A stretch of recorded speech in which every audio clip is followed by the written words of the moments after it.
Benvenuti al meteo. L'anticiclone cede nuovamente, lasciando così aperta la porta a correnti fresche e instabili responsabili di un'intensa ondata di maltempo sul nostro territorio. Vediamo la situazione nel dettaglio. Sul Veneto sarà bel tempo nella prima parte della giornata. Col passare delle ore è previsto un deciso peggioramento, con temporali diffusi, localmente anche forti, specie tra Padova, Vicenza e Verona. Attenzione perché associata alla pioggia non si esclude anche della grandine e anche violenti colpi di vento.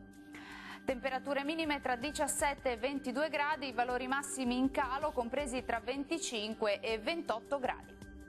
Situazione simile sul Friuli e Venezia Giulia, con ampio soleggiamento dappertutto al mattino, ma con rovesci anche intensi dal pomeriggio, con possibili locali nubifragi.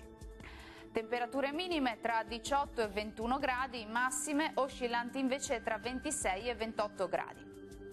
Uno sguardo infine al Trentino Alto Adige, dove prevarrà il sole al mattino, poi anche in questo caso col passare delle ore saranno possibili dei fenomeni instabili un po' su tutta la nostra regione.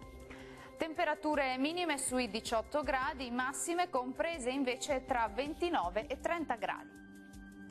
Bene, dal meteo di Antenna 3 per ora è tutto. Arrivederci.